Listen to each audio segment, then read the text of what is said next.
Welcome అండి బేబక్క లాక్స్కి. వాళ్ళు మన కథ ఏంటంటే జీవితం మీద విరక్తి. ఎప్పుడో అప్పుడు ప్రతి మనిషికి ఏదో ఒక టైంలో ఎప్పుడో అప్పుడు విరక్తి కలుగుతుంది కదా. ఎందుకు కలుగుతుంది విరక్తి? ఎందుకు ఇలా ఉంటాము? అసలు విరక్తి అనేది ఎలా వస్తుంది? ఇవన్నీ తెలియాలంటే మనం ఒక కథ ఉందండి, మంచి కథ. ఒక సన్యాసి, ఒక ధనవంతుడైన కుమారుడు, వాళ్ళ కుమారుడు ధనవంతుడి కుమారుడు, ఓ సన్యాసి, ఆ సన్యాసి యొక్క శిష్యుడు ఇంకో చిన్న సన్యాసి. వీళ్ళ ముగ్గురు మధ్యన జరిగిన కథ. స్కిప్ చేయకుండా వినండి, ఎలా ఉందో కామెంట్లో పెట్టండి. అనగా ఒక ఊర్లోనే ఏంటంటే ఒక ధనవంతుడు ఉంటాడు, అతనికి ఒక కొడుకు ఉంటాడు. అబ్బాయి అంటే చాలా తెలివైనవాడు, మంచివాడు, అన్నీ ఉన్నాయి. అయితే అబ్బాయికి జీవితం మీద విరక్తి వచ్చింది. ఏమిటి జీవితం ఇంతేనా, ఇలా గడవడమేనా, ఇలా తినడం పడుకోవడం, ఇవి చేయడమేనా, ఇదేనా అనుకుంటూ ఇంకా ఏంటంటే నిరుత్సాహపడిపోతూ జీవితం మీద ఇది ఏది ఇంట్రెస్ట్ చూపించకుండా అదోలాగా బతుకుతూ ఉంటాడు. సరే చూసి ఓ రోజు అలా వెళ్తే ఎక్కడికన్నా వెళదామని అలా వెళ్తూ ఉంటే ఊరవతల ఒక సన్యాసి, అతని శిష్యులు ఉంటారు. అతని సన్యాసేమో శిష్యులందరికీ బోధపరుస్తూ ఉంటాడు. అదే క్లాసులు తీసుకుంటూ ఉంటారు కదా, అలాగే ఏవో చెప్తూ ఉంటారు, వీళ్ళందరూ వింటుంటారు.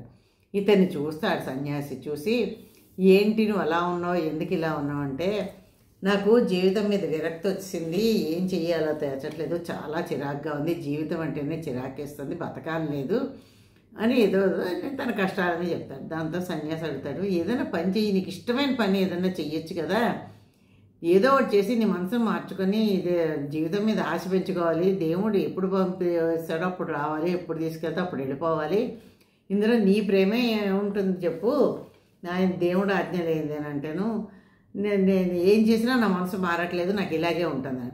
అసలు నువ్వేం చేస్తూ ఉంటావు, ఏం పనులు చేస్తూ ఉంటావు అంటే, నేనేం చేయడానికి ఏముందంటే, మేము బాగా డబ్బున్న వాళ్ళము, నాకు ఏమి పనులు చెయ్యక్కర్లేదు, అన్ని పనులు అవే అయిపోతాయి, నాకు ఒకటి ఏంటంటే 24 గంటలు చదరంగం ఆడేవాడిని, ఆ చదరంగం గడిపి నాకు ఇంకేమి ఆ పనులే ఉండేవి కావు, ఆడి అది కూడా విసుగొచ్చింది, అందుకే అని కూడా వదిలేశాను అంటాడు.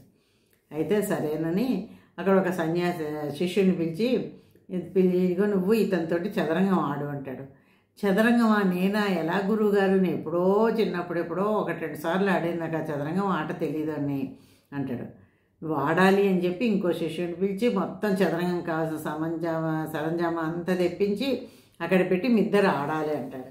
ఇతను ఇంకా శిష్యుడు అంటాడు, గురువుగారు నాకు ఎందుకు, హాయిగా మీ బోధనలు వింటూ నేను చక్కగా ఈరోజు బతుకుతున్నాను, నాకు ఎందుకు గురువుగారు అంటే, లేదు ఆడతావా ఆడమంటే, అయితే శిష్యుడు అనేది అంటాడు, లేదు గురువుగారు నేను ఆడలేను అంటే, గురువుగారికి అప్పుడు చాలా సరే అలాగా అంటావా అని అక్కడ మంచి పక్కన పెద్ద మెరుస్తున్న కొత్త కత్తి తీస్తాడు, కత్తి చూపిస్తాడు, పైకి తీసి ఇద్దరికి చెప్తాడు, ఇదిగో ఈ చదరంగం మీ ఇద్దరు ఆడాలి, ఎవరు ఓడిపోయారో వాళ్ళు చచ్చిపోతారు, గెలిచిన వాళ్ళు బతుకుతారు, ఎవరినో ఒకరిని చంపేస్తాను ఈ కత్తితోటి, ఎవరు ఓడిపోతే వాళ్ళు నా కుర్రాడైనా అంతే, నువ్వైనా అంతే శిష్యుడికి చెప్తాడు, ఈ అబ్బాయికి చెప్తాడు. వీళ్ళిద్దరు సరే ఏమంటారు, తప్పదు కదా అని ఆడతారు. ఆడుతూ ఉంటేను ఈ అబ్బాయికి టెన్షన్ వస్తుంది, అయ్యి బాబాయ్ గురువుగారు సన్యాసిగా చంపేస్తారో ఏమిటో అని ఒళ్ళంతా దగ్గర పెట్టుకొని కాన్సన్ట్రేషన్ తోటి గొప్ప దీక్షగా ఆడడం మొదలెడతాడు. ఆ సన్యాసి మటుకు ఏమీ టెన్షన్ పడలేదు, ఏమీ లేదు, గురువుగారు ఆజ్ఞ, ఆడాలి, ఆట ఆడతాను, ఏదైతే అది అవుతుంది చూద్దాము, మనకి ఏది రాసి పెట్టిందో అదే అవుతుంది, ఇందాక గురువుగారు అన్నారు కదా, దేవుడు ఎప్పుడు పంపిస్తే అప్పుడు వస్తాం, అప్పుడు తీసుకెళ్ళిపోతే అప్పుడు వెళ్ళిపోతామని, నాది అంతేను, ఎప్పుడు వస్తే ఎప్పుడు దేవుడు తీసుకెళ్ళిపోయే టైం వస్తే నేను ఓడిపోతాను, అంతే కదా, ఏమవుతుంది, అయిపోయింది ఆ టైం, భూమి మీద వెళ్ళిపోతానులే అనుకుంటాడు.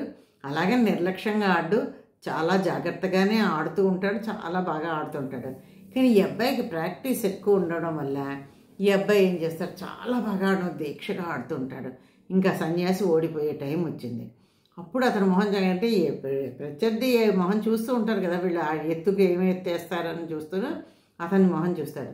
ఆశ్చర్యపడి కుర్రాడే, ఇదేంటి ఇతను ఓడిపోతున్నా కూడా మొహంలో నా ప్రశాంతత అలాగే ఉంది, అసలు ఇంత కూడా చెక్కు చెదరలేదు, టెన్షన్ పడట్లేదు, ఏమవుతానో చచ్చిపోతాను బెంగలేదు, ఇంత చక్కగా ఆడుతున్నాడు ఇతను, ఏంటి ఇది అని అనుకుంటూ ఉంటాడు.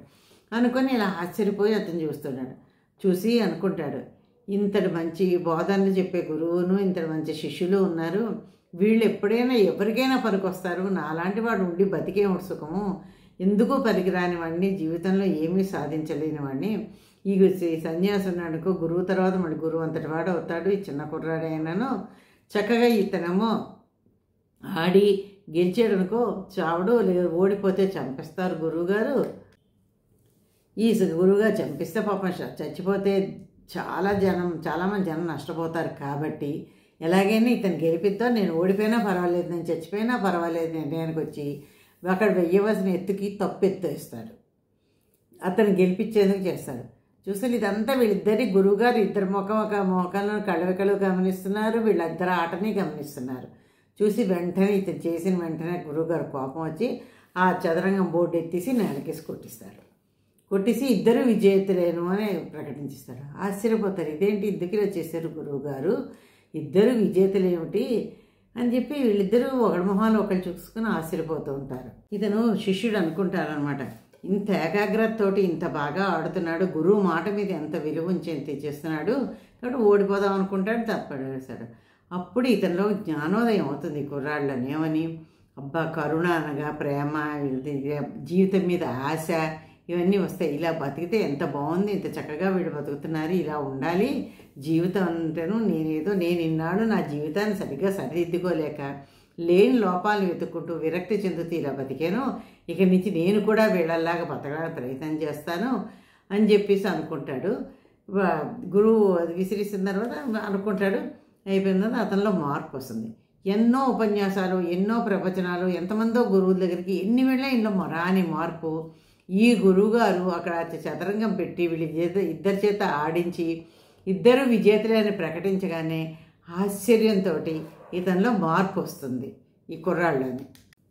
ఇంకా అది అయిపోయిన తర్వాత ఆ అబ్బాయిలోని ఇంకా జీవితం మీద నిరాశ, విరక్తి ఏమీ లేకుండా చక్కగా మారిపోయి ఉంటాడు.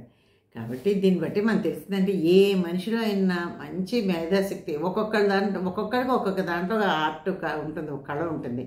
ఆ కళని మనం ఏదో గ్రహించుకొని ఆ కళని మనం వృద్ధి చేసుకొని మనం ముందుకెళ్ళాలి. కానీ నాకేమీ లేదు అనుకుంటూ జీవితంలో మీద విరక్తి, నిరాశ పెంచుకొని జీవితం ఇంతటితో చాలని ముగించుకోకూడదు అనమాట. దేవుడిచ్చిన అవకాశాన్ని చక్కగా టైంకి సద్వినియోగం చేసుకొని మనకున్న కళని సద్వినియోగం చేసి చక్కగా మనం కాపాడుకుంటూ మన జీవితాన్ని కాపాడుకుంటూ ముందుకెళ్ళాలి. ఇదండి కథ యొక్క సారాంశం. ఎప్పుడూ కూడాను అన్నిటికీను నెగిటివ్గా ఆలోచించేసి అన్నిటికీ నా జీవితం ఇక్కడితో సరి అనేసి ఉండిపోకుండా మంచి ఆలోచనలతోటి ముందుకు సాగుతూ ఉంటాయి. ఇదండి ఈ కథ. ఎలా ఉందో కామెంట్లో పెట్టండి, లైక్, షేర్, సబ్స్క్రైబ్ చేయండి. Thank you, bye.